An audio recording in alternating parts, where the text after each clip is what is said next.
I've been listening to some podcasts for quite some time now by Wayne Grudem. He's going through his book Systematic Theology with a group of church folk, and it's been recorded, posted on the internet.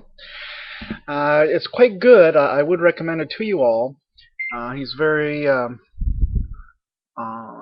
this is kind of a popular Cliff's Notes version of it, but it's very fairly thorough, very good. I've learned a lot from listening to it.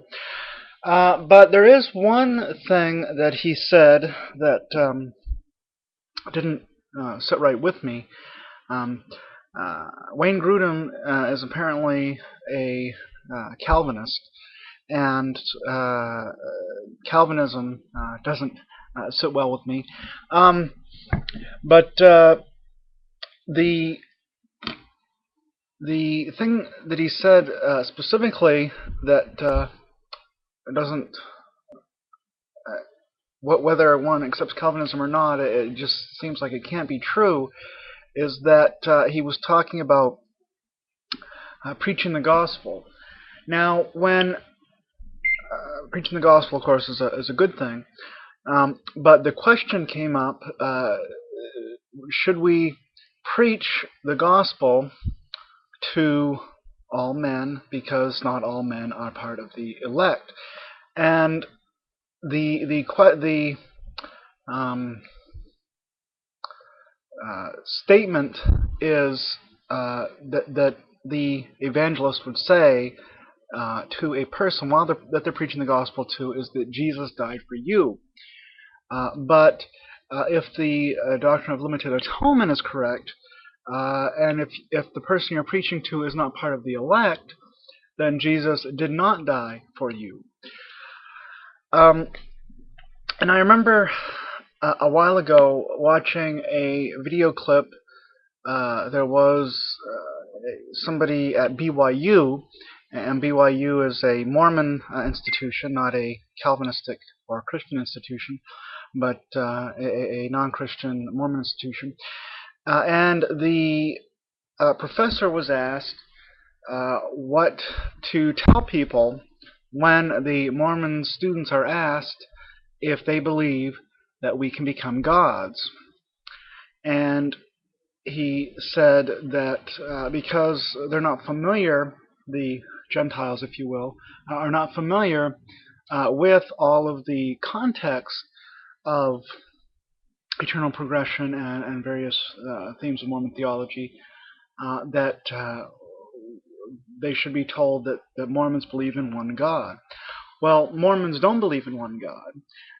So the professor was essentially advocating lying to the people that the Mormon students are talking to, and that's how the video was titled. That a BYU professor told students to lie. Well, that kind of reminded me of what Wayne Grudem was saying.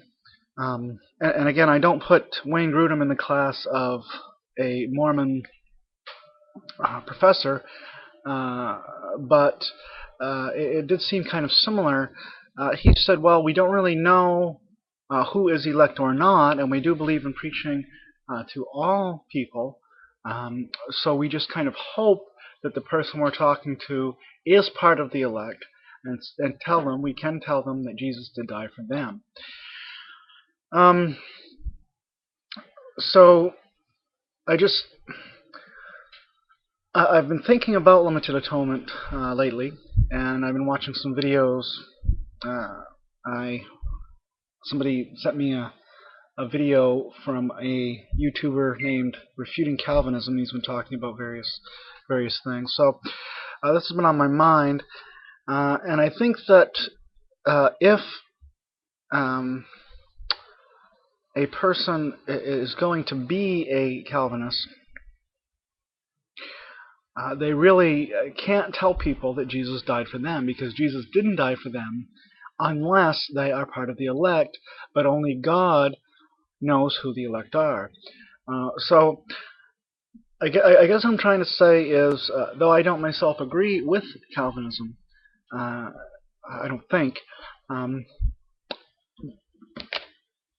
the fact remains that whether one is a Calvinist or not, they have to be honest. They can't lie to people to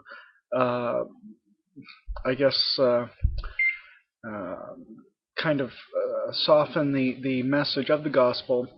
Um, the idea seems to be that though God is the one who does the electing, that He uses the preaching of the Calvinists and perhaps other Christians to bring people a knowledge of the gospel as an instrument, kind of a link in the chain, bringing them to Himself.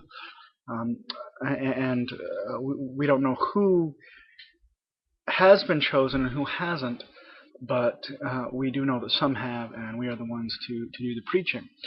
But the fact remains that not everyone that is given the gospel is necessarily going to be part of the elect on the Calvinistic view. So we should not lie to people and tell them that Christ died for them if Christ did not die for them. That of course is assuming that limited atonement is correct. But yeah, so I think I would like to think, anyways, that if Dr. Grudem was to go back and listen to this podcast, that he would probably want to amend it by saying, "Don't lie to people."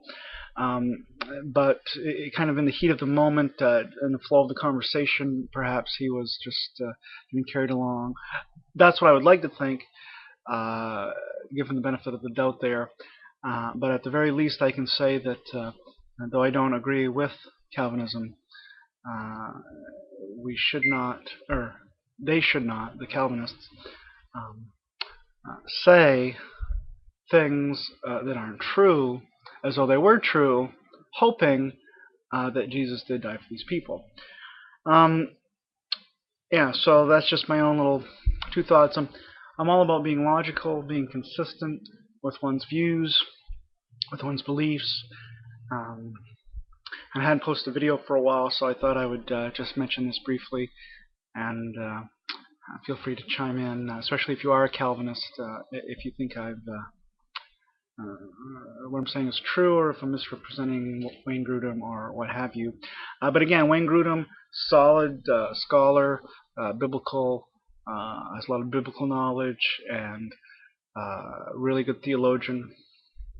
I disagree with some of his conclusions, but all people never seem to totally agree on every point. So yeah, godly Christian man and a good scholar, and you should check out his podcast, Systematic Theology. Alright, shalom out.